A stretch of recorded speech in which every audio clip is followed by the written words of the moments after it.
जगत गुरु तत्वदर्शी संत रामपाल जी महाराज के अमृत वचन सर्व पवित्र धर्मों के पवित्र शास्त्रों के आधार पर। ओम नाम है। यहां बुद्धि टेकी थी आज तक सबकी, चाहे पवित्र हिंदू धर्म के लोग हैं, चाहे पवित्र मुसलमान धर्म के लोग हैं, वो भी इसी काल निराकार के ऊपर टिके हुए थे। चाहे पवित्र विश्व ये ईसाई धर्म के लोग हैं, ये भी निराकार इस परमात्मा काल से ऊपर बुद्धि किसी की नहीं थी। ये तो परमात्मा स्वयं आए जो प्रत्येक युग में आते हैं। सतगुरु आए दया करी ऐसे दीन दयाल, और बंदी छोड़ बरतास का जट रख नहीं प्रतिपाल। परमात्मा स्वयं आए 600 वर्ष पहले, उन्होंने आके ये ज्ञान कराया। अब श्री देवी पुराण के अंदर सचित्र मोटा टाइप गीता प्रेस गोरखपुर से प्रकाशित केवल हिंदी में 414 पृष्ठ पर यह लिखा हुआ है कि कलयुग सतयुग के ब्राह्मण वेद के पूरे विद्वान होते थे और वो दुर्गा की पूजा करते थे। तो खाक विद्वान थे। वेदों में कहीं दुर्गा की पूजा का नामो निशान है। चारों वेदों का सारांश श्रीमद् भगवत गीता है। श्रीमद् भगवत गीता में दिखा दो कि राम कृष्ण की पूजा का जिक्र हो या दुर्गा की पूजा का कहीं भी वर्णन हो। तो ये खाक विद्वान थे, पढ़ने वेद बकवाद ज्ञान बकवाद बतावें और वही बकवाद खुद करें।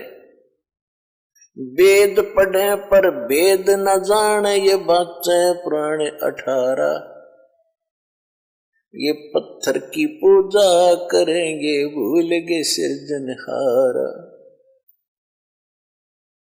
देवी पुराण में लिखा है कि सतयुग के ब्राह्मण वेद के पूर्ण विद्वान होते थे और दुर्गा की पूजा करते थे। गांव गांव में मंदिर बन जा दुर्गा का, उनकी यह खास आस्था होती थी। तो मूर्ति पूजा का लठी नन गढ़वा रखा है नकलिया ने।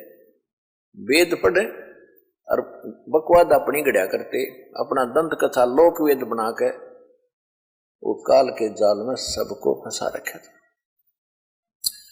अब श्रीमद् भगवत गीता अध्याय नंबर 16 में, अध्याय नंबर 15 के श्लोक नंबर 16 और 17 में कति निर्णय कर दिया क्षर पुरुष और अक्षर पुरुष। दो पुरुष है। पुरुष माने प्रभु, भगवान, मालिक। क्षर पुरुष इसको ब्रह्म को कहते हैं, ज्योत निरंजन काल को कहते हैं, जो ब्रह्मा विष्णु महेश का पिता और दुर्गा का पति है। 21 ब्रह्मांड का मालिक है, 21 ब्रह्मांड का स्वामी है, पुरुष है। और दूसरा अक्षर पुरुष, ये 7 संग ब्रह्मांड का स्वामी है। इतना ही मालिक है, इतना ही पुरुष है, इतना ही भगवान है। और इनके दोनों के लोक में ये स्वयं भी जितने प्राणी हैं ये सब नाशवान है। जीवात्मा किसी की नहीं मरती। ये तो कुत्ते के देखी भी नहीं मरती हो, तो विषय अलग है। फिर उसमें 15वें अध्याय के गीता के 17वें श्लोक में निर्णय दे दिया कि उत्तम पुरुष है तो अन्य परमात्मा इति उदाहरत है। और ये लोग term अवश्य विभक्ति अवैश्वर है। तीसरे 17वें श्लोक में कहा है कि उत्तम पुरुष यानी श्रेष्ठ भगवान, श्रेष्ठ परमात्मा, श्रेष्ठ प्रभु तो इन दोनों से सरपुरुष और अक्षर पुरुष से कोई दूसरा ही है और उसको परमात्मा कहते हैं। परमात्मा इति उदाहरते, उसको परमात्मा कहते हैं। परमात्मा का अर्थ है दुख ना दे सुख ही दे। तो सतलोक के अंदर जहां से हम आए थे और जहां की हम अब प्रयत्न कर रहे हैं जाने की, जहां को हम जाने की प्रेरणा कर रहे हैं, वहां दुख नहीं है, वहां मृत्यु नहीं है, वहां मर्दवस्था नहीं है। किसी भी प्रकार का किसी वस्तु का अभाव नहीं है। तो कहने का भाव ये है कि उसमें लिखा है कि उत्तम पुरुष यानी पुरुषोत्तम, पुरुषोत्तम तो कोई और है, श्रेष्ठ भगवान को पुरुषोत्तम का, और उसी को परमात्मा कहा जाता है। और तो परमात्मा भी को नहीं, परमात्मा का अर्थ है श्रेष्ठ आत्मा जो केवल सुख दे, दुख ना दे किसी को। फिर और जो तीनों लोकों में प्रवेश करके सबका धारण पोषण करता है। एक लोक तो हो गया 21 ब्रह्मांड का अक्षेत्र क्षर पुरुष का, दूसरा लोक हो गया अक्षर पुरुष का 7 संग ब्रह्मांड का क्षेत्र, और तीसरा लोक है सतलोक, और ऊपर के जितने 4 लोक हैं ऊपर, सतलोक, अलखलोक, अगम और अनामी अकेलोक, वो चारों मिलकर एक लोक कहलाता है। अविनाशी लोक है वो सारा। तो इस तीनों लोकों में प्रवेश करके जो सबका धारण पोषण करता है वही पूर्ण परमात्मा है। और जब हम एक ब्रह्मांड की बात करेंगे तो 3 लोक ये अलग हो जाते हैं, पृथ्वी लोक, पाताल लोक और स्वर्ग लोक। ये लोक तो एक लोक, एक मतलब ब्रह्मांड के अंदर ये भी लोक कहलाते हैं। तो जो प्रसंग चल रहा है उसी पर आते हैं। तो इसमें 15वें अध्याय के 17वें श्लोक में कहा है कि वो वास्तव में अविनाशी परमात्मा है, और भगवान उसी को परमात्मा कहते हैं, और तो परमात्मा भी नहीं है। श्री शिव पुराण के अंदर रुद्र संहिता में, रुद्र संहिता के अंदर यू काल जो है ब्रह्मा विष्णु महेश का आपस में झगड़ा हो गया। इस बात पे भ्रमित होकर ब्रह्मा जी कहते हैं कि मैं सबका रचयिता हूं, मैं सबका उत्पत्ति करता हूं। और भ्रमित होकर विष्णु जी को यह भ्रम है कि मेरी नाभि कमल से विष्णु ब्रह्मा जी की उत्पत्ति हुई। और कुछ ऋषि जो साधना किया करते थे समाधि दशा के अंदर, ये काल क्या छल करता है कि अपने वास्तविक रूप में इसने नहीं दिखना, किसी को प्रतिज्ञा कर रखी है। इसलिए ये अपने पुत्रों के रूप में, किसी को ब्रह्मा जी के रूप में, किसी को विष्णु जी के रूप में, किसी को शिव जी के रूप में साधना काल में दर्शन दे देता है। जिसको ब्रह्मा के रूप में दर्शन दिए तो उसने सब जगह गुण गा दिए कि ब्रह्मा जी प्रजापिता हैं, यही खुद मालिक है, मैंने समाधि में देखा। इससे ब्रह्मा जी की महिमा होगी। किसी को विष्णु जी के रूप में दर्शन दे दी साधना में, तो उसने विष्णु जी को भगवान बता दिया। 10-20 को विष्णु जी के रूप में दर्शन दे दिए, 10-20 को ब्रह्मा जी के रूप में, 10-20 ऋषियों को दे दिए शंकर भगवान के रूप में। तो इन सभी ने अलग अलग इन्हीं देवताओं को सुप्रीम पावर मान लिया गलती से।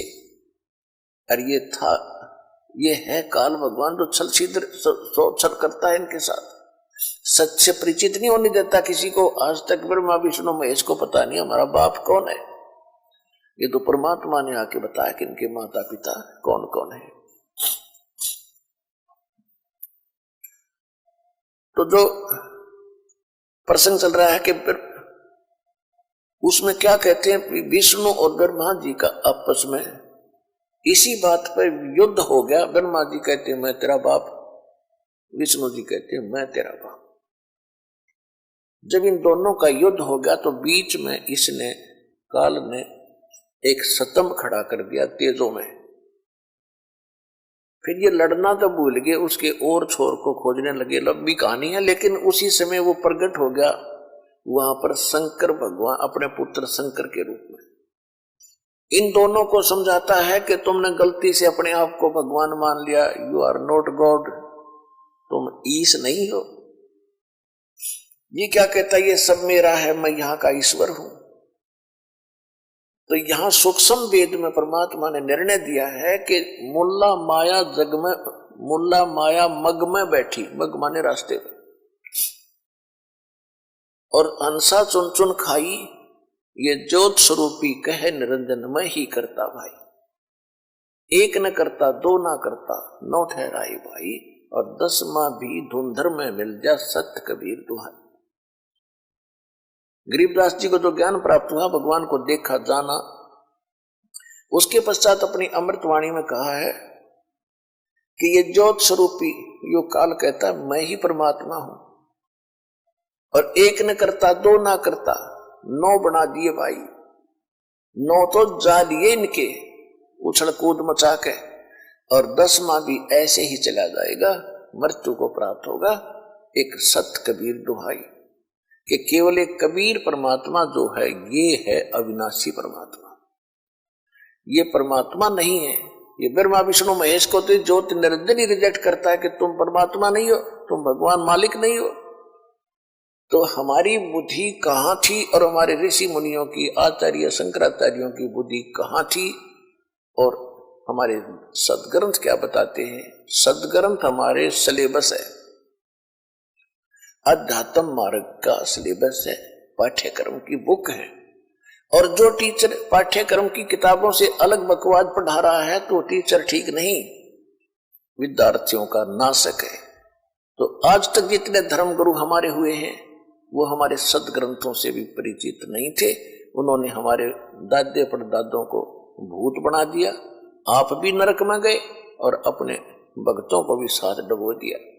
पुण्यात्माओं, सौभाग्य आपका, धन है आपके माता पिता जिनसे जन्म हुआ। आप कोई छोटी किस्मत वाले नहीं हो जो आज मनुष्य जीवन प्राप्त है जिनको, लेकिन दुर्भाग्य उनका जो इस असली वस्तु को छोड़कर नकलियों पर सारा जीवन नष्ट कर रहे हैं। सारा दिन एक पेट के लिए, कोठी बंगले के लिए, एक दूसरे को छलने के लिए, ठगने के लिए सारा दिन कौवे की तरह दृष्टि रखता प्राणी। और द्वादश पंथ नाम जो ले ही सो हमरे मुख आन समोही, और अनेक पंथ चलाऊं या विद जीवों को बरमाऊं, और बेशक जइयो जोग जीत संसारा, फिर जीव न माने कहा तुम्हारा। जीव तुम्हारा कहा न माने, हमरी ओढ़ हो बाद खाने। हमारे अज्ञान के वकील बने पाओगे सब। तब परमात्मा ने कहा था कि यो काम मेरा है, तू अपना करना, मैं अपना करूंगा। फिर इसने कहा था कि भगवान जबरदस्ती ना करिए। और चौथे युग में, कोई से भी युग में अपना ज्ञान देना, आपके ज्ञान को जो स्वीकार करे आपका, और मेरे ज्ञान को स्वीकार करे वो मेरा। आहार मेरे जाल में फंसा रहे। परमात्मा ने पता था कि जब तक मेरा ज्ञान ही नहीं ग्रहण करेंगे तो वो मेरे होंगे कैसे। तो परमात्मा ने कहा था ठीक है, मैं ज्ञान ही देकर अपने बच्चों को अपने पास अपनी शरण में लूंगा। तो क्या कहा भगवान ने कि चौथा युग जब कलयुग आई तब हम अपना अंश पठाई, और काल फंद छूटे नरलोई। काल ने जो फंद कर रखे हैं यहाँ हमें मूर्ख बना रखा है, संस्कारों में जकड़ रखा है, यही जन्म मरण के चक्कर कोल्लू में डाल रखा है। कहते हैं काल फंद छूटे नरलोई, सभी नर नारियों का ये काल का फंद छूटेगा और सकल सृष्टि परवानिक होई, पूरा विश्व नाम लेगा दीक्षित होगा। धर्मदास जी को 600 वर्ष पहले परमात्मा बता रहे थे, धर्मदास जी लिख रहे थे। धर्मदास जी को शंका हो रही थी मन मन में, वो तो अंतर्यामी थे।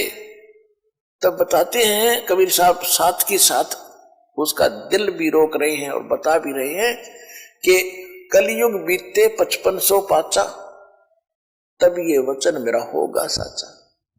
जब कलयुग 5505 वर्ष बीत चुका होगा धर्मदास, जो मैं आज बोल रहा हूं और तू लिख रहा है ये उस समय सत्य महसूस होगा। उससे पहले तो ऐसा लगेगा जैसे झूठ बोल रहे हैं। ये कभी हो ही नहीं सकता कि कबीर साहब की भक्ति करेंगे।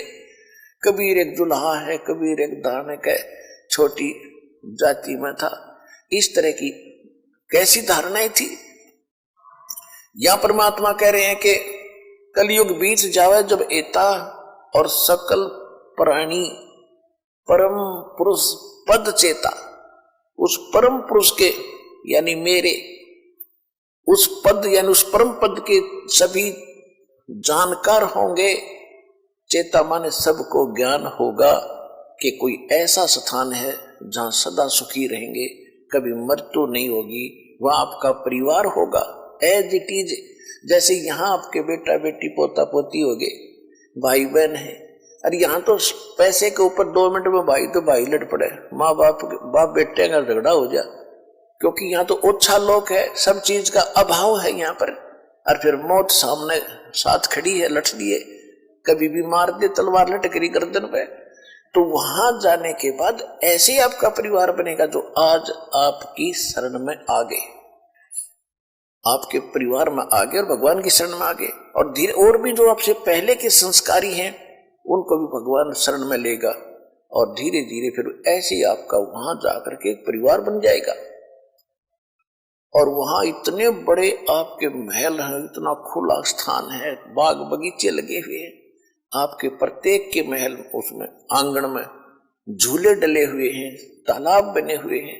देखो यहां आप देखते हो किसी भी अधिकारी अच्छा जो ऑफिसर लग जाता है या कोई घना सेठ होता है तो क्या करता है, बड़ी कोठी बनाता है, आगे बड़ा लान बनाता है, उसमें फूल फलदार वृक्ष लगाता है, उसमें तालाब बनाता है तो वो उसको, और उसमें वो बैठता कितनी देर है, या तो उसका याद है कि हम कहीं ऐसे ठाठ करते थे, वह भड़ मारे है उसके, या उसका लाभ भी नहीं ले सकता, वो सारा दिन टेंशन में रहता है, सब सुबह निकल जाता, शाम ना आके घर बढ़े, किस में तो वो बाग में टहलेगा, किस में वो वहां घूमेगा, कब नहावेगा उस तालाब।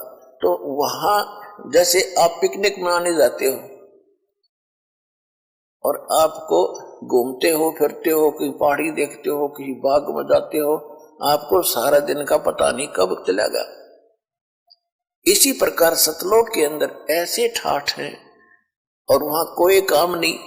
जैसे ही बाप को बैठों को भोजन मिले, कभी आके खा जियो भाई, और कितना घूमो फिरो, खेलो कूदो, चाहे ताश खेलो, तो कितना आनंद आओ, आपने कहने की जरूरत नहीं। तो वहां ये है एक स्कूल विद्यालय है, आप इस विद्यालय में लाग गए वो काम कर जो यहाँ नहीं करना चाहिए था, ताश खेलना है, गोटी ये नाचना कूदना है और बकवादों में बातों में ध्यान लगाना नहीं। ये यहाँ पढ़ाई पढ़ो और इस पढ़ाई को पढ़कर तुम सतलोक जाओगे, वहां ये सारे सुख मिलेंगे आपने। वहां नाचियो गाइयो, किसी तरह ठाठ से रहियो, वह मौत हो को नहीं। यहाँ एक तरफ डांस कर रहे हैं, एक विवाह का दृश्य देखा, कलेजे में रखा उस दिन का दास के। सुबह पहले दिन वो नाच रहे थे, डीजे बजा रहे थे, छोरे का लड़के का ब्याह था।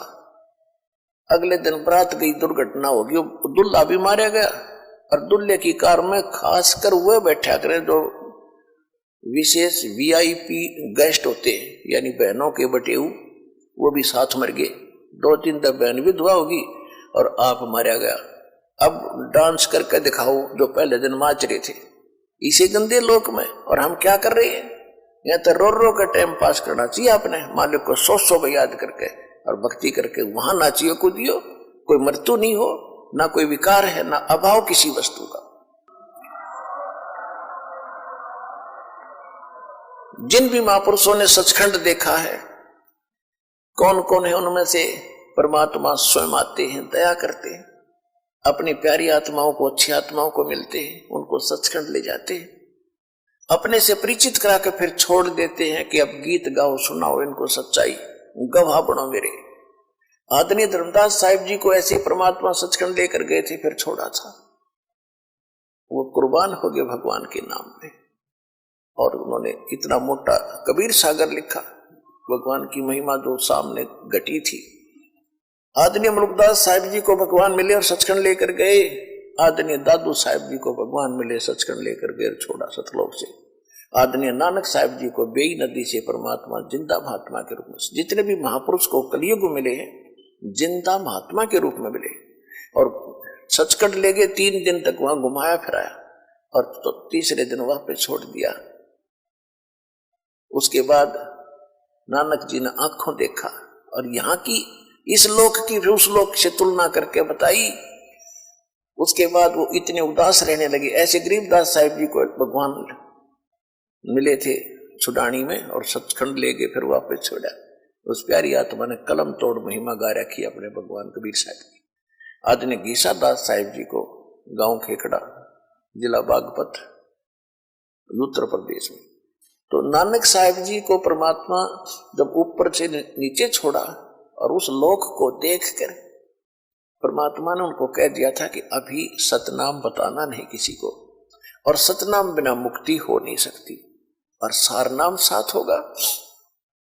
तो नानक साहिब जी को जो वापस छोड़ा, परमात्मा ने जब वहां कहा कि मैं बनारस में हूं, काशी में, और एक जुल्हे का कार्य भी करता हूं और वहां अपना ज्ञान भी प्रचार करता हूं, यही ज्ञान जो मैंने तुझे बताया।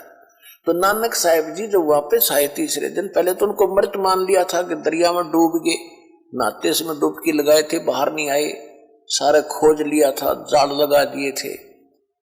तीसरे दिन जो वापस प्रकट हुए, खुशी का ठिकाना नहीं। लेकिन नौकरी करते थे एक नवाब के वहां सुल्तानपुर शहर में, वह नौकरी भी छोड़ दी। और ये प्राप्त करने के लिए कि ऐसा ज्ञान जो मुझे बताया गया है ये पृथ्वी पर कहाँ है, अगर पृथ्वी पर ये ज्ञान है तो महात्मा या परमात्मा रूप में वही पाओगा। तो पहली उदासी यानी संसार से विमुख होकर के पहली उदासी नानक साहब जी ने बनारस की करी थी, काशी की। रास्ते में जहां भी साधु संत मिले उनसे चर्चा की, उनके पास वो ज्ञान था ही नहीं, फिर आगे चलते गए। तो बनारस में जाके जब रामानंद जी का बहुत बोलबाला था, कबीर साहब तो एक दुल्हाई रूप में घर में रहते थे, कुटिया में अपना कपड़ा बुनते थे, लेकिन रामानंद जी का बड़ा बोलबाला हो रहा था। तो रामानंद जी से मिले जाके नानक साहब जी जो सिख धर्म के प्रवर्तक है। तो नानक जी साहब जी ने जाते ही रामानंद जी से यही प्रश्न किया कि ब्रह्मा विष्णु महेश की क्या स्थिति है, इनके माता पिता भी हैं क्या नहीं। तो रामानंद जी ने बताया कि हे प्यारी आत्मा, पहले तो मुझे भी भ्रम था कि इनके कोई माता पिता नहीं, लेकिन परमात्मा प्रकट हैं आज इस बनारस में, काशी में, और मुझे सचखंड लेकर गए थे, मुझे वहां पे छोड़ा है। उसके बाद मैंने सारे ब्रह्मांडों को मेरे को दिखाया है, ब्रह्मा विष्णु महेश से परिचित करवाया है। आज मुझे पता है कि ब्रह्मा विष्णु महेश नासवान है, इनके माता पिता है। तो नानक साहब जी फिर बड़े खुश हुए कि बनेगी बात, यहां मिलेगा वो भगवान। अब देखूंगा कि वो जो सतलोक में था वो ही है या कोई और रूप में है। तो परमात्मा जिस रूप में वहां मिले थे उसी रूप में ऊपर सचखंड में जाकर और तख्त पर विराजमान हुए थे, जिंदा महात्मा के रूप में।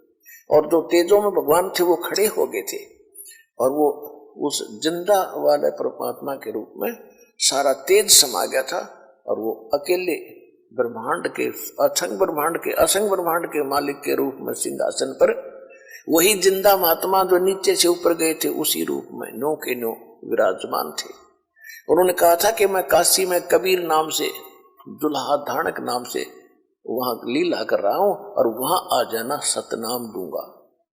सतनाम बिन मोक्ष नहीं। सतनाम 2 अक्षर का होता है, इसमें एक ओम है, एक और गुप्त मंत्र है। जिसको सतनाम प्राप्त है वो जानते। अब नानक साहब जी के तरफ लग रही थी कि वो गुरु मिले, और पूरे गुरु बिना सतनाम काम नहीं करे। सतनाम श्री वाहिगुरु, सतनाम श्री वाहिगुरु, सतनाम वाहिगुरु, कि वो ही गुरु मिला जो भगवान रूप है, और सतनाम मिले मेरा कल्याण हो। अब गरीबदास जी ने कहा कि झांकी वे कबीर की, झांकी माने नजारा। जैसे 26 जनवरी पर आप देखते हो कि ये पंजाब की झांकी आ रही है, ये राजस्थान की झांकी आएगी, हरियाणा की झांकी। झांकी मीन एक ऐसे मॉडल बनाए जाते हैं ट्रैक्टरों के ऊपर या खुली बॉडी के ट्रेलों के ऊपर, कि जो भी जिस स्टेट के अंदर बहुत महत्वपूर्ण और अच्छी इंडस्ट्रीज हैं या कोई और महत्वपूर्ण स्मारक हैं या कोई और वो बनाए जाते हैं, बाग बगीचे झील वगैरह एक मॉडल बनाए जाते हैं, तो उसको झांकी कहते हैं। कि जो भी झांकी बढ़िया लगेगी वो फर्स्ट आती है, उसको इनाम मिलता है, ऐसे ऐसे। तो वो झांकी मीन नजारा। तो सतलोक का नजारा देख के, और फिर नानक साहब ने कहा था वाहिगुरु वाहिगुरु वाहिगुरु, सतनाम मिले और वाहिगुरु वापस भेज दिए थे। उसके बाद उन्होंने यह रट लगा दी, वाहिगुरु वाहिगुरु मिले और सतनाम मिले। तो गरीबदास साहब कहते हैं झांकी वेख कबीर की, नानक की तीवा, और वह सिखा के गड़पड़ी कोण छुटावे था। कहते हैं उस सतनाम का तो किसी को भेज दिया नहीं, नानक जी को सख्त आदेश था इन महापुरुषों को कि ये किसी को नहीं बताना भी, ये तो अब बताना था पिछली पीढ़ी में। तो उन्होंने कोड वर्ड बोलते रहे, डटे नहीं गया, सतनाम वाहिगुरु, सतनाम मिले वाहिगुरु। अब सिखों ने वाहिगुरु वाहिगुरु की रट लगाने लगे, और कोई मंत्र जाप नहीं करते, ये वाहिगुरु वाहिगुरु वाहिगुरु वाहिगुरु वाहिगुरु वाहिगुरु। अब नानक साहब जी ने एक बार मर्दाना को, जब मर्दाना और बालाजी 2 खास शख्स थे जो नानक जी के साथ रहते थे। पहले कोई नहीं मानता था नानक जी की इस बात को, जो दास आज बता रहा है और भगवान 600 वर्ष पहले बताया करते, वही ज्ञान नानक जी देते थे। पहले नानक साहब जी हिंदू परिवार में जन्मे थे, रामकृष्ण के पुजारी थे, गीता पढ़ा करते थे ब्रजलाल पांडे के पास। जब वो अपने ही धर्म के विरुद्ध तो थे नहीं थे, लेकिन सच्चाई कहते थे, तो नकली ब्राह्मणों को ये पता चला कि नानक जी तो ब्रह्मा विष्णु महेश से ऊपर कोई भक्ति बताते हैं, ये इनको अच्छा नहीं बताते हैं, तो विरोध बहुत हो गया था। केवल 2 भक्त रहते थे दृढ़, बालाजी और मर्दाना जी। तो उन्होंने कहा था कि एक बार हमें परमात्मा, एक गुरुदेव, श्री लंका दिखाओ जहां रामचंद्र जी ने चढ़ाई करी थी। तो नानक साहब जी ने कहा आंखें बंद करो। बंद करके आंखें खोली तो तीनों के तीनों, नानक साहब जी और मर्दाना और बालाजी, समुद्र के किनारे खड़े थे। नानक साहब जी ने कहा कि तुम मेरे साथ आ जाओ, वाहे गुरु करते करते। और नानक जी स्वयं ये सतनाम का सिमरन कर रहे थे, 2 अक्षर का। तो नानक साहब जी ने लीला की, मुख से उच्चारण कर दिया ये मंत्र सतनाम का। हालांकि ये मुख से उच्चारण करने का नहीं है, श्वास उश्वास से सिमरन करना होता है, लेकिन ये संतों की अपनी महिमा होती है, लीला होती है कि बात को छुपाना भी था और प्रकट भी करना था। आज प्रमाण बनाने के लिए कि नानक जी कौन सी भक्ति करते थे, तो वो सतनाम के 2 अक्षर का जाप करने लगे नानक जी। तो बालाजी पहले, मर्दाना पहले तो वाहेगुरु करता जा रहा था, फिर जो नानक जी बोलने लगे 2 अक्षर का मंत्र, एक ओम और एक दूसरा, तो मर्दाना भी वही मंत्र करने लग गया। वो जमीन पहले तो थल पर ऐसे, जल पर ऐसे चल रहे थे जैसे पृथ्वी पर चलते। नानक जी के आशीर्वाद से, उनकी सिद्धि शक्ति से तीनों के तीनों समुद्र पर ऐसे चल रहे थे जैसे पृथ्वी पर चलते हैं। और जब मर्दाना ने नानक जी की नकल करी, वाहे गुरु छोड़ के और सतनाम जाप करना शुरू किया मुख से, तो वो जमीन डूबने लग गया, जल में गोते खावे, आए मर गया। तब नानक जी ने कहा कि मर्दाना तू वही जप जो मैंने बताया था, नकल मत कर। तो फिर उसने वाहे गुरु किया तो वो समुद्र पर खड़ा हो गया। तो कहने का भाव ये है कि उस समय इस सतनाम को गुप्त रखना था, छुपा कर रखना था, इसको डिस्क्लोज करना ही नहीं था। नहीं तो ये नकली पंथ, राधा स्वामी पंथ, इस गुरु ग्रंथ साहिब से ही अपनी अज्ञान सोच से अलग से बना करके, तुलसी वो शिवदयाल जी ने रोज गुरु ग्रंथ साहिब की वाणी पढ़ते थे, कबीर साहब की वाणी पढ़ता था। ग्रंथ का समझना को बालकों का खेल है। अपने मनमुखी 5 नाम सिलेक्ट कर लिया, ओंकार ज्योतिनंद सोम और सतनाम, ये बकवास करने लगे। अगर इनके पास, इनको पता होता कि ये मंत्र है गुरु ग्रंथ साहिब के अंदर, ये इकट्ठा मंत्र नहीं कहीं भी। इस कारण से जो गुरु ग्रंथ साहिब की जब इकट्ठा किया वाणियों को, गुरु ग्रंथ साहिब का रूप दिया, उस समय एक विशेष ध्यान रखा गया उन महापुरुषों के द्वारा कि ये सतनाम इसमें नहीं आना चाहिए गुरु ग्रंथ साहिब में। कहीं कोई सिख बच्चा इसको पढ़, ओम नाम का सतनाम का जाप ना कर ले, और जाप करने से गुरु जी की आज्ञा की अवहेलना होने से मर्दाना वाली दशा ना हो जाए, इनको हानि ना हो जाए, इसलिए उसकी छींट भी ना लागण दी गुरु ग्रंथ साहिब। और ये जितने पंथ चले हैं, निरंकारी चला है, राधा स्वामी चला है, धन धन सतगुरु चला है, ये गुरु ग्रंथ साहिब के पढ़ने वाले ही थे। अब वो माल इसमें था ही नहीं। और नानक साहब जी खुद कहते हैं, और ये राधा स्वामी का जो सावन सिंह जी थे, ये उसने 4-5 ये बना रखे हैं, संत मत प्रकाश भाग 1, 2, 3, 4, 5 तक लिख रखी पुस्तकें। चौथे भाग में लिख रखा कि सोए गुरु पूरा का वह 2 अक्षर का भेद बतावे। हर ये 5 अक्षर वाले ये फिर पूरे कैसे हो गए राधा स्वामी वाले? पूरा तो ये दास है अब, या वो महापुरुष थे जिनको प्राप्त था ये नाम। अब देखो, समय अनुसार नानक साहिब जी ने इसको परमात्मा के आदेश अनुसार गुप्त रखना था, और बता भी दिया कि मैं ये जाप करता हूं और मेरा मुक्त सभी का उसी से होगा मुक्ति। तो उसके साथ साथ धर्मदास जी को यही नाम दिया, मुल्कदास जी को यही नाम दिया। दादू साहब जी को यही नाम दिया। गरीबदास जी ने अपनी वाणी में सैकड़ों बार लिखा है कि ये है वो 2 अक्षर का मंत्र।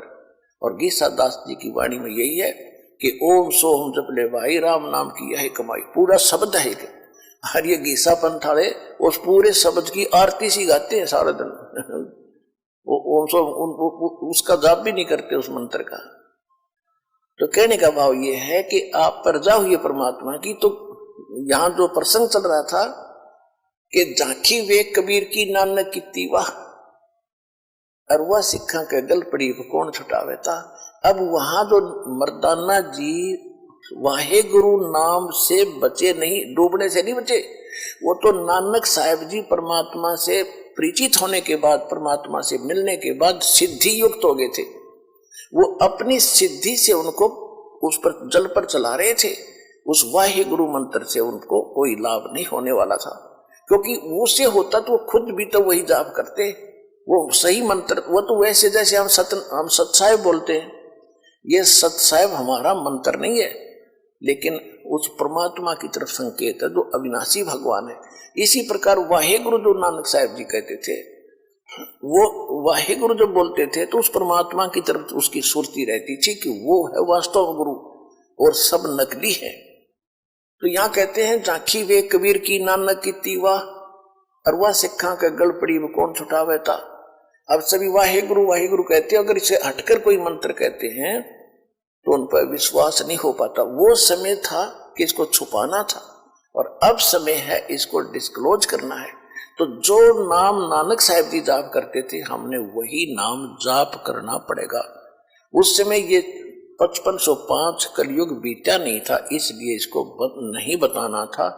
अगर ये पहले पता होता, ये नकली पंथ भी यही नाम दे रहे होते, तो आज दास कैसे भिन्नता बताता कि ये नकली है और ये असली है। वो अधिकारी नहीं है, अनधिकारी व्यक्ति अगर इस मंत्र का जाप देता है तो भी यूजलेस है, उससे प्राप्त करना भी व्यर्थ है। तो काल के जाल में रह जाते।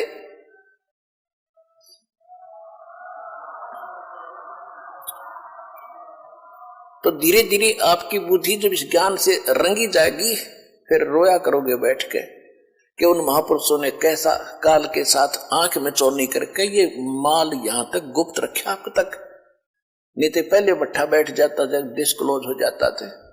तो इसलिए परमात्मा ने कहा था कि काल ने कहा था कि मैं अपने पहले मेरे दूत जाने चाहिए, मेरे संत जाने चाहिए, फिर आपका। तो परमात्मा को मालूम था कि ये पहले जाकर जो बकवाद करनी है कर लेंगे और ये फाइनल हो चुके होंगे, तब मैं अपने दास में भेजूंगा, इनकी सबकी पोल खोल देगा और मेरे बच्चे मुझे पहचान कर मेरी शरण में आ जाएंगे। ये था खास कारण।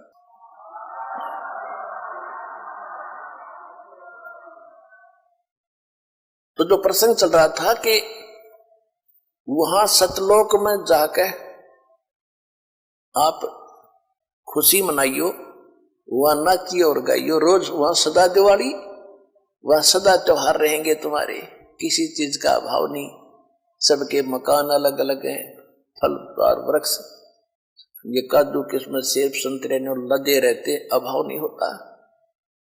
तो नानक साहब जी का प्रसंग चल रहा था कि नानक साहब जी को जो पता चला कि वो संत यहाँ है कोई जो ये ज्ञान जानता है, तो इसका मतलब अवश्य भगवान कभी यहाँ आए होंगे, इनको ज्ञान देगे होंगे जैसे मुझे दिया है। तो नानक साहब जी ने रामानंद जी से कहा कि कहाँ है वो संत, मैं दर्शन करना चाहता। एक सेवक भेज दिया, 1-2 सेवक भेज दिए। रामानंद जी ने गुरु नानक देव जी के साथ कि जाओ इनको परमात्मा के से मिला कर लाओ। परमात्मा कबीर जी अपना कपड़ा बुन रहे थे बैठ के वहां खड्डी में, और नानक साहब जी को जाके बताया कि ये है परमात्मा। अब वही स्वरूप, वही मूर्त जो सतलोक में देखा था और जो बेई नदी पर मिला था, वही परमात्मा कपड़ा बुन रहा है धानक के रूप में। तो नानक साहब जी देखते ही गद गद हो गए और क्या वाणी उच्चारण करते हैं कि तेरा एक नाम तारे संसार, तेरा नाम तारे संसार में ए हो आस ए हो आधार, थाई सूरत मुल्क की वेश ए ठगवाड़ा ठगी देश, ये खरा सियाणा बहुतावार। लोगों ये धारणक रूप रहा करता, ये धारणक रूप रहा करता, ये बैठा धारणक दुल्हा, ये है भगवान, ये है भगवान। तो परमात्मा ने कहा कि बैठो महात्मा, बैठ जाओ। अब आपकी बात पर यहां कोई विश्वास नहीं करेगा, आप मंत्र लो, जाप करो, अभी इस नाम को किसी को बताना नहीं है, ये मेरा आशीर्वाद। और पहला नाम दिया, फिर सतनाम दिया, और कहीं फिर सार नाम भी दूंगा आपको। तो उसके बाद नानक साहिब जी पहले तो 12 वर्ष तक उन्होंने घूम घूम कर सब जगह ये प्रचार किया, ऋषि महर्षियों के मंडलेश्वरों के साथ चर्चा करके उनको हरा दिया, लेकिन वो मानने नहीं, ढीठ, वो नहीं माने इस बात को, क्योंकि उनका ज्ञान नहीं था। फिर जब 12 वर्ष तक घूम लिए नानक साहिब जी घर छोड़ के, उसके बाद परमात्मा मिले तो उनसे कहा कि आप अब अभी ना घूमो, आपका बहुत विरोध हो जाएगा, आप बैठ कर भक्ति करो और फिर मैं तुम्हें सार नाम दूंगा। फिर नानक साहिब जी अपने घर पे ही खेती भी करते रहे जैसे, और वहीं सत्संग भी करते थे। लेकिन संसार का उनको पता लग गया था कि ये तो गंदा लोक है, एक पल का भरोसा नहीं, कब बिजली गिर गया। जैसे अभी उदाहरण दिया था कि पहले दिन डांस कर रहे थे, डीजे बजा रहे थे, सारी बहन बेटियां नाच रही थी, खुद भी कंदरों की तरह कूद रहे थे। अगले दिन जिसका ब्याह था वो भी मर गया, और उन बेटियों के 2-3 बेटे भी, पति भी मर गए। अब नाच के दिखाओ, अगले दिन टक्कर मार रहे थे, रो रहे थे। अब नानक साहिब जी के पास भक्त जाते थे, क्योंकि आम लोग भी जाने लगे, तो वो जाते देखते कि नानक जी बड़े मायूस से रहते हैं, जैसे इनको कोई बहुत चिंता खा रही हो। तो नानक साहिब जी से कहा करते थे कुछ व्यक्ति कि आप इतने चिंतित क्यों रहते हो। तो कहने कहा करते थे कि साध मिले सड़, कहते हैं ना जाने काल की कर डारे, और किस विद ढल जा पास आवे, और जिनाते सरते मौत खुड़क दी, उन्होंने केड़ा हंसा।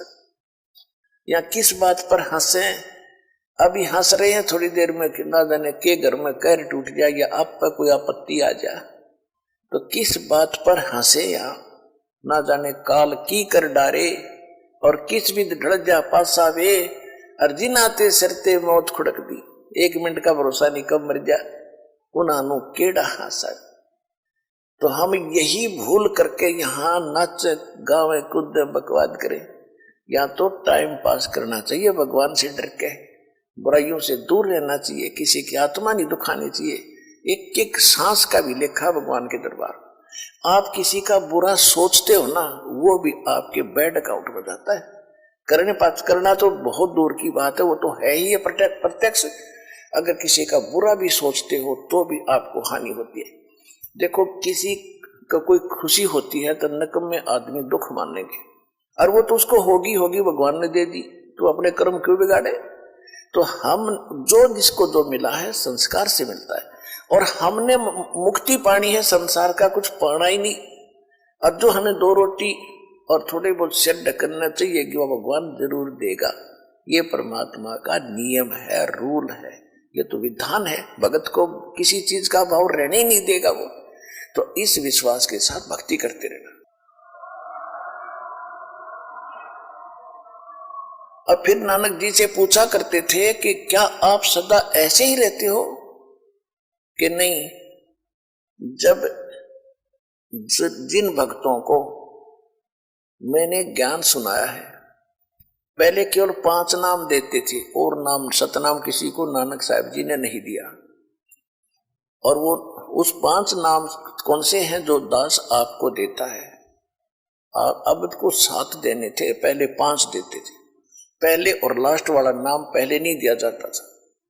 तो उन 5 नाम से क्या होता है कि आपको सांसारिक सुख मिलेंगे, और भक्ति आपकी इतनी बन जाएगी कि उससे मनुष्य जीवन होते रहेंगे आपके। तो वो ऐसा बीज बो गए थे उस समय, उस भक्ति और दान धर्म करवा के, भंडारे आदि करवा के, कि उनको इतना चार्ज कर गए थे कि वो भक्ति करते हुए आ रहे हैं, मनुष्य जीवन पा रहे थे। अब आके इस समय में अब इनको कंप्लीट कोर्स दे देंगे। और वही आत्माएं जो पहले तो भगवान में आस्था भी बनी रही, भक्ति और दान धर्म करते हैं, जो भंडारे कराया करते थे वो महापुरुष, और आज वो मनुष्य जीवन प्राप्त करते हुए आ रहे हैं, उनका जल्दी भक्ति घर कर जाती है, जो मनुष्य जीवन से ही मनुष्य जीवन पाकर आगे आए। इसी प्रकार 64 लाख परमात्मा के शिष्य हुए थे कबीर जी के 600 वर्ष पहले, उनको भी ऐसी चार्ज कर गए थे। वही आत्माएं हैं आप जी, जो अब यहाँ भक्ति के लिए भटक रहे हो, आपको मनुष्य जीवन मिलते हुए आ रहे थे, वो इतने दयालु हैं, आपको चार्ज कर गए थे ताकि आप इस समय तक आ जाओ, मनुष्य जीवन प्राप्त करते कराते आस्था बनी रहे भक्ति की। अब आप ठहगे भगवान के, अब आपको पार कर देंगे सारा कंप्लीट कोर्स दे करके। इसी प्रकार नानक साहब जी वहां प्रचार किया करते थे। एक नानक जी तो ये सत्य ज्ञान बताने वाले और लाखों की संख्या में भ्रमित करने वाले। तो ये परमात्मा का ऐसा ज्ञान है कि एक बार समझ में आ गया, सारा संसार एक तरफ और भगवान का भक्त इस ज्ञान का जानने वाला एक तरफ, वो डर से मस नहीं हो सकता। फिर भी नानक साहब जी कहते हैं कि मैं साध मिले साढ़े शादी होंदी, शादी माने खुशी, साध मिले साढ़े शादी होंदी, विछड़ जा दिलगीरी वे, अख दे नानक सुनो जिहाना मुश्किल हाल फकीरी वे। फकीरी माने भक्ति साधना, संसार से विरक्त होना, ये बड़ी मुश्किल की बात है। कहते हैं मैं खुश होता हूं जब मेरे भक्त, जिनको मैंने ज्ञान दिया है, भक्ति दी है, नाम दिया है, ये जब वापस आते हैं सत्संग में, महीने में 15 दिन में, जब महीने में सत्संग करते थे, कि जब ये न्यू के न्यू आ जाते हैं सत्संग में मेरे पास, तो मेरी खुशी का ठिकाना नहीं रहता। मुझे विश्वास रहता है कि ये बच्चे भगवान के मुश्किल से जोड़े हैं ज्ञान गुण समझा के, और ये ठीक ठाक वापस आ गए मेरे पास, तो किसी भ्रमित करने वाले नकली काल के दूत के फंसे नहीं। यानी परमात्मा के बाग में कोई दीमक लगा नहीं, कोई कीड़ा नहीं लगा, ये पौधे सुरक्षित हैं, तो मेरी खुशी का ठिकाना नहीं। और जब ये सत्संग सुनकर जाते हैं उस संसार में जहां कहीं नाम निशान नहीं इस भक्ति का, इस ज्ञान का, तो मुझे टेंशन बनी रहती है, दिलगीरी बनी रहती है। जब ये जाते हैं, कोई इस प्यारी आत्माओं को कोई काल का दूत भ्रमित करके डगमग ना कर दे, इनका जीवन नाश ना कर दे, मुश्किल से सिर चढ़ाए है।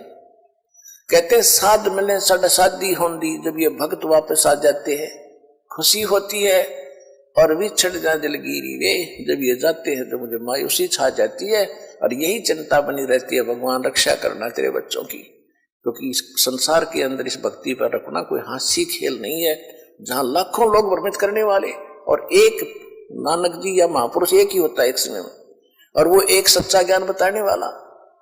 तो इसलिए कहते हैं साध मिले साढ़े शादी होंदी, मेरे बच्चे वापस आ जाते हैं साध संगत, तो मेरा खुशी होती है, और विछड़ जा दिलगीरी वे, अख दे नानक सुनो जिहाना, ये मुश्किल हाल फकीरी वे। तो जिस प्रकार आप यहां आते हो, और पहले से भी बल्कि उमड़कर और आते हैं दीक्षा लेने वाले, तो दास को अलग से खुशी होती है। और जब आप यहां से जाते हो तो दास को मालूम है कि विश्व में इस दास के अतिरिक्त कोई संत नहीं, ये ज्ञान बताने वाला नहीं, बहकाने वालों की गिनती नहीं, और आपके कोई असर नहीं हो रहा है, उमड़ उमड़ कर बढ़ रहे हो, तो दास का हौसला बुलंद हो रहा है कि भगवान का बाग बिना किसी कीड़े के और फल फूल रहा है, दास की भी नौकरी बरकरार रहेगी उस सच्चे दरबार में। तो इस प्रकार इस गंदे लोक में हम क्या नाचें और क्या गावेंगे। हमने जाना सतलोक में, यहां भक्ति करोगे, संयम से रहोगे, संसारिक इच्छाओं में ज्यादा दौड़ मत लगाओ, आपको जो आवश्यक वस्तु होंगी अवश्य मिलेगी। आप ऐसे समर्थ भगवान की शरण में हो, समर्थ का शरणाग हो, रंग होरी हो, भाई कदे न हो ऐ काज राम रंग होरी हो। आप ऐसे समर्थ की शरण में आगे हो कि आपके कोई भी हानि नहीं होगी जब तक आप मर्यादा में रहोगे। देखो, आपने कनेक्शन ले लिया, परमात्मा का नाम ले लिया दास से, तो आपको पावर का कनेक्शन मिल गया। और जब आप किसी कारण से कनेक्शन डिस्कनेक्ट हो गया, कट गया, तो परमात्मा पावर वाला काम बंद हो गया आपका। ना पंखा चलेगा, ना ट्यूब जलेगी, तो हानि होगी। फिर ये अध्यात्म मार्ग का एक ऐसा सिस्टम है कि आप एक इन्वर्टर हैं और दास ने आपका चार्जर लगा दिया। अब आपने महीने 2 महीने 6 महीने भक्ति कर ली, फिर बकाई माकर चले गए, आपके बैटरी चार्ज होगी। यहां सत्य भक्ति दान धर्म करना तय। और फिर आप भक्ति भी छोड़ देते हो और इधर उधर भटकते रहते हो, फिर भी आपको कुछ ना कुछ राहत सुख और मिल रहा है। तो ये भ्रमित हो जाता है इंसान कि मैंने वो नाम भी छोड़ दिया, मैं फिर भी सुखी हूं, कोई दिक्कत नहीं। लेकिन वो बैटरी यहाँ तो एक नाम का भी जाप आपको घना सुखी कर दे, और आप तो बहुत घने कर लेते हो 2-4 महीने में तय, और सतनाम भी प्राप्त हो जाता है, फिर भी भ्रमित हो गए तो आपको और घनी हानि न होगी कि आपके पास पूंजी तो यहाँ की इकट्ठी करी हुई बैटरी चार्ज होगी 4-5-6 महीने, और आप भ्रमित होकर चले गए किसी और पंथ पर। वहां सुख भी होंगे क्योंकि वो अभी बैटरी यहां से जो कमाई करी वह साथ चलेगी, तो वो आपका सबसे बड़ा दुर्भाग्य होगा। और फिर भी दुर्गति होगी। दास ने खूब देखा है, सन 1994 से दास दीक्षा दे रहा है गुरुदेव के आदेश अनुसार, और उस समय जो नाम लेते थे, कोई 1 वर्ष भक्ति करता था, कोई 2 वर्ष करते थे। ज्ञान, ये वेदों और गीता वाला ज्ञान तो दास को 2001 में प्राप्त हुआ है। उससे पहले तो परमात्मा की वाणी से ही ज्ञान सुनाता था और लाभ भी खूब होते थे। भ्रमित कर दिया उनको, वो चले गए छोड़ छाड़ के। अब दास देख रहा है कि 10-10 वर्ष में ब्राह्मण मट्टी करवा के दुर्गति करा के वापस आने लग रहे हैं, नाक रगड़ रहे हैं, सर्वनाश करा लिया। अब पहले वो ये समझते थे कि हमने नाम भी छोड़ दिया, वहां की न्याराय है, हम ठीक है अपना जैसे भक्ति ये करते रहेंगे, जो नाम ले रखा है ये कर लेंगे, घर पे कर लेंगे, और जाते रहे दूसरे स्थानों पर। जैसे कबीर पंथ के अन्य स्थान है, छुडानी है या कहीं और है, वहां जाते रहे। उनकी फिर वो जो बैटरी थी वह डिस्चार्ज होनी थी, जो यहाँ भक्ति करी 1-2 साल, और फिर उनके वो भूत लगे नाचने। अब दोबारा आकर नाक रगड़ रहे यहाँ पर दुर्गति करवा करा के। दास को तो पहले पता था कि और ठिकाना नहीं धरती पे, ये कहीं भटक लियो, रो पीट के आना पड़ेगा यहाँ पे, और नहीं तो खत्म हो जाएंगे फिर ये, और कोई बचाने वाला नहीं पृथ्वी पे। इसलिए परमात्मा की जो भक्ति आपको मिली है, ये सौभाग्य है आपका। और जो परमात्मा आपको मिले वो कितना समर्थ है। थोड़ी सी आपको कथा सुनाते हैं। परमात्मा की महिमा में लिखा है कि वो परमात्मा स्वयं आते हैं, यथार्थ ज्ञान कराते हैं, और यथार्थ ज्ञान करा करके वो अपनी महिमा से पुण्य आत्माओं को परिचित कराते हैं। इसी लीला करते हुए परमात्मा 600 वर्ष पहले कबीर भगवान आए थे, सतलोक से आए थे सहशरीर, और एक शिशु छोटे से बालक का रूप धारण करके लहर तारा तालाब में कमल के फूल पर काशी में प्रकट हुए थे। वहां से नीरू नीमा नाम के दुल्हा धानक उठा ले गए थे। निसंतान थे, संतान की तरह पालना की। कुंवारी गांव से उनकी परवरिश हुई, कुंवारी गाय का दूध पिया करते थे भगवान। 5 वर्ष के होते ही वो बड़े बड़े विद्वानों के छक्के छुड़ाने लगे। मुल्ला और काजियों के को पछाड़ दिया दाता ने। अब उधर से तो मुसलमानों के वो मुल्ला और काजी पीर भगवान से दुखी कि ये हमारी रोजी रोटी खराब करेगा। उधर से हिंदुओं के ये पंडित आचार्य शंकराचार्य ये दुखी कि ये धानक का लड़का बात ऐसी बताता है कि हमारे पास जवाब नहीं, और भरी सभा में पूछ लेता प्रसन्न, हमारी बेइज्जती करता है। और वो इतने चतुर थे, परमात्मा सच्ची कहते थे तुम्हारी पुस्तक में ऐसे लिखा, तुम बोल ऐसे रहे हो। वो पढ़ भी लेते थे, फिर भी क्योंकि समाज अशिक्षित था, बका देते थे कि क्या जाने जो नहा, ये शिक्षा ग्रहण की नहीं, संस्कृति जानता नहीं, झूठा है, कपटी है। केवल ये था कि तुम्हारी रोजी रोटी बने रहे और बेइज्जती ना हो। अब परमात्मा दोनों धर्मों को समझाया करते थे, कहीं भी खड़े हो करके अपनी अमृतवाणी सुनाया करते थे। नहीं है दार वहां तो नहीं है दार। आइए अब हम उन श्रद्धालुओं के अनुभव जानते हैं जो जगत गुरु तत्वदर्शी संत रामपाल जी महाराज जी से दीक्षा प्राप्त कर चुके हैं तथा उनके द्वारा बताए गए भक्ति मार्ग पर चल रहे हैं। नमस्कार सर। सत साहेब। सर क्या नाम है आपका? मोहनदास। मोहनदास जी, आप कहाँ के रहने वाले हैं? ग्राम ऊंचावत, तहसील अंजड़, जिला बड़वानी, मध्य प्रदेश के रहने वाले। मोहनदास जी, संत रामपाल जी महाराज से नाम दीक्षा आपने कब ली? 19/11/2016 को लिया था। सर, संत रामपाल जी महाराज से नाम दीक्षा लेने से पहले आप क्या भक्ति साधनाएं करते थे? मैं भोलेनाथ के पूजा करता था मंदिर में, शिवालय में। हमारे घर से पास में 100 फीट की दूरी पे मंदिर बना था, पूजा करता था। पूजा करते करते ज़्यादा से ज़्यादा बीमार रहता था, तो इसलिए मैंने बंद कर दिया, वहाँ पूजा करना ही बंद कर दिया था। सर, फिर आप संत रामपाल जी महाराज की शरण में कैसे आए? गुरु जी की शरण में इसे आए कि हमारा एक भांजा रहता था बड़वानी में, कृष्णा भगत जी है, वो गुरु जी से नाम लिया हुआ था। तो वो जब भी आता था हमारे बोलता था कि यार पर ऐसा मत करो, आप गुरु जी से सत्संग सुनो और उसके बाद गुरु जी की शरण में आओ तो आपको फ़ायदा होगा। तो हमने बहुत दिन तक उसके सुनी और पुस्तक उसने हमारे को दी थी, एक पुस्तक भी पढ़ी हमने। एक ही पेज पढ़ा था और मेरे को अच्छा लगा वो, तो मैंने उसको बोला कि कल चलेंगे, अपने को संत रामपाल जी के यहाँ गुरु जी से नाम लेना है मुझे। मैं वहाँ से राजगढ़ गया था उसके भगत जी के साथ में, और वहाँ संत रामपाल जी महाराज का सेंटर खुला है, नामदान सेंटर। वहाँ से मैंने संत रामपाल जी महाराज से नाम दीक्षा लिया। सर, संत रामपाल जी महाराज से नाम दीक्षा लेने के बाद क्या आपको कोई लाभ भी प्राप्त हुए? हाँ, लाभ तो बहुत से हुए। पहला लाभ, संत रामपाल जी महाराज के शरण में रहने से मेरी लड़की की शादी बिना दहेज के ही बहुत अच्छे से हुई, और गुरु जी की कृपा थी, संत रामपाल जी महाराज की, जो अच्छे से शादी हुई और बिना दहेज के हुई, और कुछ भी मेरे को खर्चा नहीं आया उसमें। और एक लाभ ये हुआ कि मेरे को अभी बड़वानी हॉस्पिटल में भर्ती किया गया था। हल्का सा पेट में दर्द हुआ था इस साइड पे, तो मेरे को इधर एक डॉक्टर साहब ने बताया आपको अपेंडिज है, दूसरे ने बताया पथरी है, 7 mm का पथरी दिखाया था। बोले आपका ऑपरेशन भी हो सकता है। तो मेरे को 5 रोज में 50 बॉटल चढ़ चुके थे, 50 बॉटल लगे थे मेरे को हाथों में।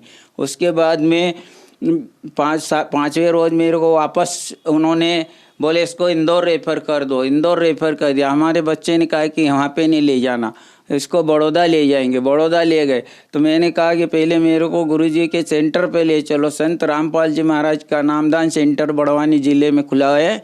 तो मेरे को वहाँ पे ले गए, और वहाँ पे ले जाने के बाद जब मैंने प्रणाम किया और उसके बाद मेरे को बड़ौदा रेफर किया, तो 2 बजे मेरे को करीबन धीरज हॉस्पिटल में भर्ती कर दिया था। वहाँ पे करने के बाद मेरी सब जांचें नॉर्मल होती चली गई। डॉक्टर साहब बोले इनकी इसमें पथरी दिखाते हैं, इसमें अपेंडिज दिखा रहे हैं, तो बोले इसका सुबह से फिर और होगा ट्रीटमेंट, तो अभी तो इसको रेफ़र करो। तो मेरे को आईसीयू में 5-6 रोज तक रखा और 40-50 बॉटल वहाँ पे लगे। उसके बाद में फिर मेरे को तीसरे रोज बोला कि आपका फिर से एक्सरे और सीटी स्क्रीन होगी। सीटी स्कैन हुआ, उसके बाद में वो सब पूरे नॉर्मल आए तो उस रोज फिर और वापस रिटर्न मेरे को आईसीयू में कर दिया गया। आईसीयू में रखा 1 रोज और, तो संत रामपाल जी महाराज की ऐसी कृपा हुई कि रात के 2 बजे मेरे पलंग के पास खड़े हो गए आके और बोले कि बेटा तुम्हारा कल हम छुट्टी करवा देंगे, 9 बजे आप फिक्र मत करो। और वास्तव में 9 बजे उसके पहले डॉक्टर आके सब खड़े हो गए मेरे पास में। 4-5-6 डॉक्टर लगे थे, बोले यार इनका कुछ भी नहीं है, इनको अब मेडिसिन में रेफ़र करो और इनकी छुट्टी कर दो, इनको कुछ भी नहीं है, सब नॉर्मल हो रहा है। तो ये सब परमात्मा संत रामपाल जी महाराज की ही कृपा थी जो नॉर्मल हुआ मेरा, और मेरे को 9 बजे छुट्टी कर दिया वहाँ से। पहले तो मेरी रिपोर्ट में ऑपरेशन करने की स्थिति में मैं था कि पथरी भी हो सकता है, और अपेंडिज का भी हो सकता है, क्या है इसको, ये कह के मेरे को आईसीयू में भर्ती कर दिया। और उसके बाद में फिर मेरी डबल से जांच हुई। संत रामपाल जी महाराज मेरे को 2 बजे रात को आके कह गए कि बेटा आपको कुछ भी नहीं होगा और आपकी कल छुट्टी हो जाएगी। फिर मेरा डबल से चेकअप हुआ दूसरे रोज, और पूरी सीटी स्कैन हुई, और सब पूरा एक्सरे हुए, सोनोग्राफी हुई, सब नॉर्मल हुई। ये सब संत रामपाल जी महाराज की ही कृपा से सब कुछ मेरे को हुआ, नॉर्मल हुआ। डॉक्टर सब सारे देखते हैरान रह गए, मेरे पलंग के आसपास सब खड़े होके पूछ रहे थे कि ये कैसे हो रहा है। कल तो इसको पथरी थी, अपने यहाँ की सोनोग्राफी में भी पथरी थी, बड़वानी के इसके हॉस्पिटल में भी पथरी थी, अपेंडिक्स थी, आज कैसे होगा ये। आप मेरे से डॉक्टर एक पूछ रहा था कि आप किसकी भक्ति करते, किसका नाम आप कर रहे थे जब हम आपका चेकअप कर रहे थे। मैंने कहा मैं संत रामपाल जी महाराज का ही नाम जाप कर रहा था। तो सब उन्हीं की कृपा से ये नॉर्मल हुआ, परमात्मा की देने जो मेरे को आज मैं यहाँ पे खड़ा हूँ सेंटर पे आके। और दूसरा लाभ ये 4 मार्च 2018 को तो मेरी मृत्यु निश्चित हो गई थी। तो मेरे को 4 व्यक्ति जम के आए थे, मेरे दरवाजे पे खड़े थे। मेरी बच्ची थी एक अंजलि, और वो मेरी मिसेज भगतमती भी थी, साइड में खड़ी थी, वो बोल रही थी। मैं उसको बोला कि देखो ये मेरे को लेने के लिए आ गए हैं। तो बोले कि आपका दिमाग खराब हो गया है बोले। मैंने कहा ऐसा कहीं नहीं है, ये आए हुए है। तो मैंने कुछ दिन पहले मैंने संत रामपाल जी महाराज का नाम लिखवा दिया था दरवाजे पे, सच साहेब करके। तो वो देख रहे थे कि बोले ये तो सच साहेब लिखा हुआ है, ये तो कोई और भगत है। तो बोले जाओ 3 में से एक व्यक्ति को भेजा, बोले आप फिर से ऊपर जाओ, फिर पूछ के आना उसको किसको लाना है ऊपर। तो इतने में वो 3 व्यक्तियों ने मेरे को उठाया और ऊपर के लोक में ले गए, मृत्यु लोक में ले गए। वहाँ पे खड़ा कर दिया, धर्मराज के पास खड़ा कर दिया, और पूछे कि जाओ। एक व्यक्ति अंदर गया, धर्मराज के पास गया और बोले कि ये इस नाम का भगत आया हुआ है, दरवाजे पे खड़ा है, तो आप देखो उसको। तो वो आए मेरे पास। पहले तो उन्होंने मेरे से ये पूछा कि आप किसकी भक्ति करते हो। तो मैंने कहा परमात्मा कबीर साहब की भक्ति करता हूँ और संत रामपाल जी महाराज का भगत हूँ। तो बोले कि कब से नाम लिया। मैंने कहा ना तारीख तो मुझे याद नहीं रही थी, तो मैंने उसको बताया नहीं। बोले कि आप जब भक्ति करते हो तो आपके गुरु कहाँ है, ऐसे पूछ रहे थे। मैंने कहा मेरे गुरुजी तो ये खड़े हैं, साइड में पीछे खड़े हैं। तो गुरुजी उधर धोती कुर्ता पहने हुए साइड में खड़े हुए थे और देख रहे थे, और उनकी आंखों से आंसू बह रहे थे जब मेरे को पूछ रहे थे। तो बोले आपको कहाँ जाना है। तो मैंने कहा मान को मानसरोवर देखना है, मेरे को बहुत ख्वाहिश थी मानसरोवर देखने की। तो मैंने कहा मानसरोवर देखना है ऊपर के लोग। तो कहे आप ऐसे ही नहीं जा सकते हो। पहले तो यमदूत बोल रहे थे, उसके बाद में गुरुजी आए। जब संत रामपाल जी महाराज ने जिन्हें बताया कि आपकी भक्ति बेटा अभी अधूरी है, फिर से आप भक्ति करो, आपको मैं जीवन दान दे रहा हूँ। आज आपकी मृत्यु निश्चित थी 9 बजे। मैं संत रामपाल जी महाराज की शरण में नहीं होता तो मेरी मृत्यु निश्चित हो जाती। आज ये भगत खड़ा है, दास तो सिर्फ संत रामपाल जी महाराज की कृपा से ही खड़ा है यहाँ पे। पहले हमारे पे बहुत सा कर्ज रहता था और टाइम पे पैसे भी नहीं पास में रहते थे हमारे पास में।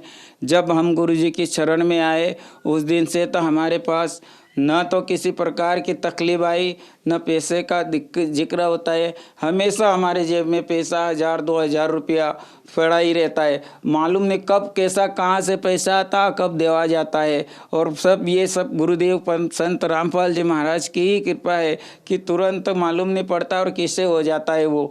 आज हम संत रामपाल जी महाराज की शरण में रहने से हमारा पूरा परिवार सुखी और संपन्न है और किसी प्रकार की भी कोई भी आपत्ति नहीं आती।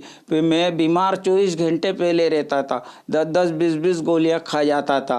फिर भी उसके बावजूद मैं आज परमात्मा की दया से 1 नंबर खड़ा हूँ, फर्स्ट क्लास। परमात्मा ही सब कुछ कर सकते हैं, बंदी छोड़ सदगुरु रामपाल जी महाराज।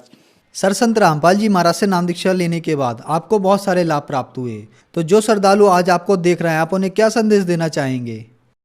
उनके लिए मैं संदेश यही देना चाहता हूँ कि परमात्मा आए हुए हैं बरवाला संत रामपाल जी महाराज मनुष्य अवतार में परमेश्वर कबीर साहब पूर्ण परमात्मा अपना आए और अपना कल्याण करवाए और परमात्मा से नाम दीक्षा लेके बंदी छोड़ सदगुरु रामपाल जी महाराज से नाम दीक्षा लेके अपना जीवन का मोक्ष करवाए। सर, संत रामपाल जी महाराज से नाम दीक्षा कैसे ले सकते हैं? नाम दीक्षा ऐसे कई चैनलों पे, टीवी चैनलों पे सत्संग चलते हैं, उनके नीचे हरी पट्टी में गुरुजी के सेंटर उनके नंबर दिए जाते हैं और कई स्थानों पे आजकल तो कृपा की है परमात्मा संत रामपाल जी महाराज ने कि जगह जगह सेंटर खोल रखे हैं। पास के सेंटर से संत रामपाल जी महाराज से नाम दीक्षा लेके अपना कल्याण करवा सकते हैं। बंदी छोड़ भगवान सदगुरु संत रामपाल जी महाराज आए हुए मनुष्य अवतार में धरती पे, उनसे नाम लो और अपना जीवन का कल्याण करवाओ और मोक्ष करवाओ। धन्यवाद।